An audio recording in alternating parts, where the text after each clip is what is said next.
Do you guys remember on Instagram a few years ago, there was like this thing where you go to your story and it would say, what guitar player are you?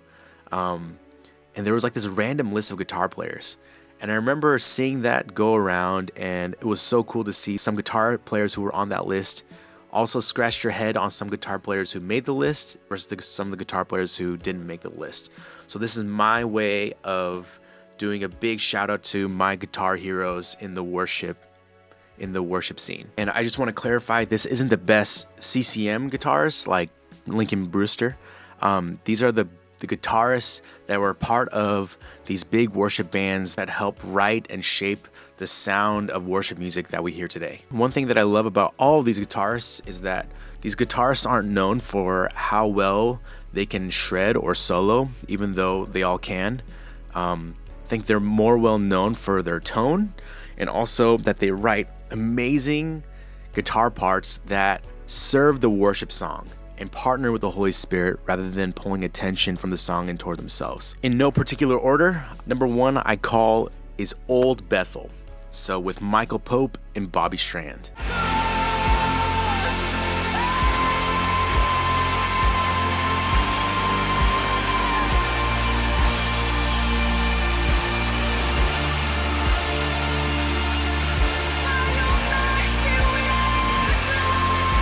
In my opinion, these guys mastered rhythm and lead. These guys changed the way I view rhythm and lead guitar. So many times people think rhythm guitar is down low in the neck with power chords and strumming, and lead lines are like one single note stuff. But rather than them thinking like lead and rhythm, they just thought lower frequency and higher frequency. So they might be playing more rhythm stuff higher up on the neck, and on the lower end, they're playing, it could be a lead line, but on the lower end of the neck. And they've learned how to like weave in and out and really write guitar parts that just sound so cool because it's just so creative and it works so well with the song. Continuing on is Jeff Cundy of Jesus Culture.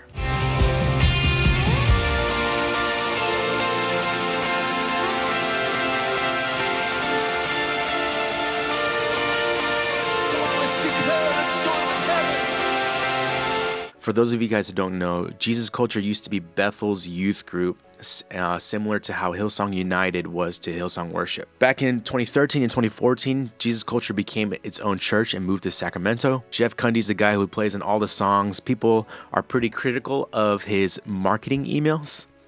And I see on my Instagram now he's selling these books that look pretty cool. Next is what I'll call New Bethel with Kenyon Reed, David Hislop, and Jonathan Lee. Kenyon, ridiculous tone. David Hislop, now he moved to Nashville and I don't think is officially part of Bethel, formerly part of Bethel. But in my opinion, he's such an underrated guitar player. I think he can play any genre and shred like crazy. And he plays way under his skill set to serve the song.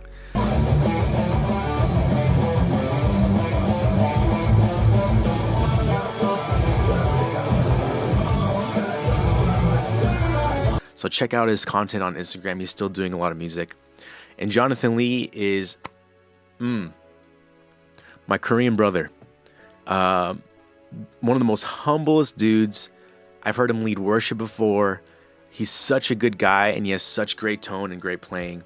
Next, I will shift on to what I call Old Hillsong, Nigel Hendroff. This dude is...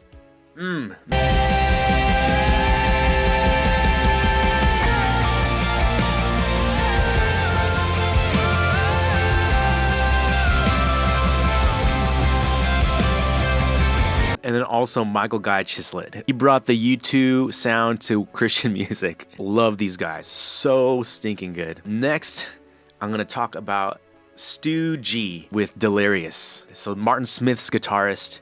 Man, this guy paved the way for us, you guys. You know, I heard a story of Martin Smith telling he used to get flack for writing a worship song that starts with an E minor, with a 6 chord. Like, we don't realize how good we have it because of these guys who paved the way for us.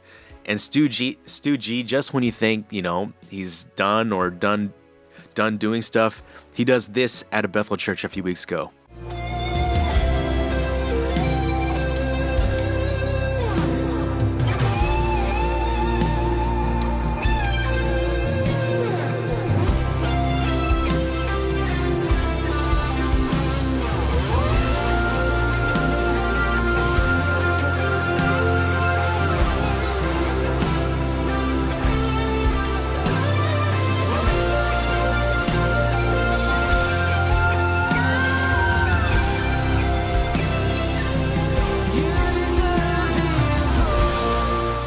Next, James Duke with Elevation. And I tried to do some research because up until this time, I was under the impression that he wrote all the guitar parts for the old Elevation songs, but I'm not entirely sure. If you know what songs he has credits for, please leave them below in the comments. He didn't only play for Elevation, he also played for Michael W. Smith, Rita Springer, John Mark McMillan, and more. So this guy's amazing. Upper Room has Julian Gamboa and Todd Fight.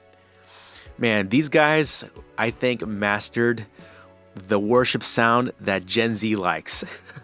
These guys, I feel like, are like a continued evolution of what Bethel started with. I think what I really love about the Upper Room guitarists and the lines that they play is they've really brought back like this simple lines with huge tone, huge sounds that kind of feel like they're partnering with like the lead singer, like really playing along the melodies. So all of these are in no particular order. However, I think the best guitarist in this entire generation is E. Edwards of Elevation Worship. This dude is so good and he's so clean and his parts are brilliant. Every time I watch his YouTube videos, I'm just blown away by his playing, his creativity. I can't say enough about how good this guy is and how grateful I am he is part of the worship scene.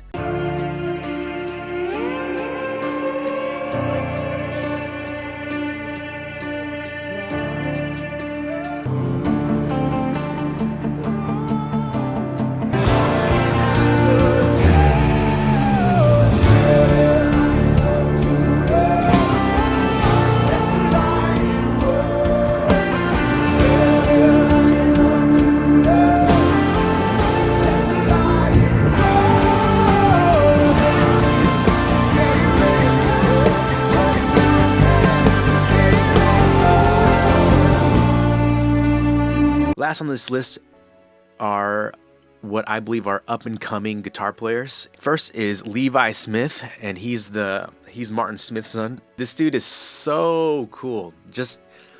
He's not just like an amazing guitar player and worshiper. He's like a fashion icon. This dude has flowers on his guitar and flags on his headstock. Plays with a quad Cortex and just is such a cool guy, and I think he's a guitar player to watch in the coming years. Jemuel, oh man, I don't want to butcher his name. Magtibe. Jemuel Magtibe. I've been following this dude for a while. He's from Australia, and he just moved to Michigan to be a music director at a church in Michigan. And to me, he seems like to be the next wave of what Nigel Hendroff and the Hillsong guys created. But man, this dude, he's a true guitar player. This dude can play anything. Check out his content on Instagram and on YouTube. Also, if you want to buy a pedal, he has a signature custom pedal called the Drive-Thru Overdrive, which is just such a cool pedal. Last, I actually want to shout out one of the local guitar players in the Seattle area where I'm from, Frankie Kueller. This guy plays guitar for One Voice International. I was at a One Voice International live recording, and I got to see him play, and this dude is so good. He reminds me kind of like an E. Edwards style of playing, and the way he plays is so tasteful. And then, you check out his Instagram. It's so tasteful, but it's also, he can really, really play. He's a serious guitar player. Ridiculous tone. Of all the local guys, and we have pretty amazing guitar players in our Seattle area, he's my favorite. The way he plays just feels such like it really serves the song well. He's such an underrated guitar player. Just overall, he can do everything. That's my list of guitar players. Let me know who you think I forgot. I apologize in advance if I did. Just hit 300 subscribers. If you like the content, would appreciate if you subscribe. And I'll see you later.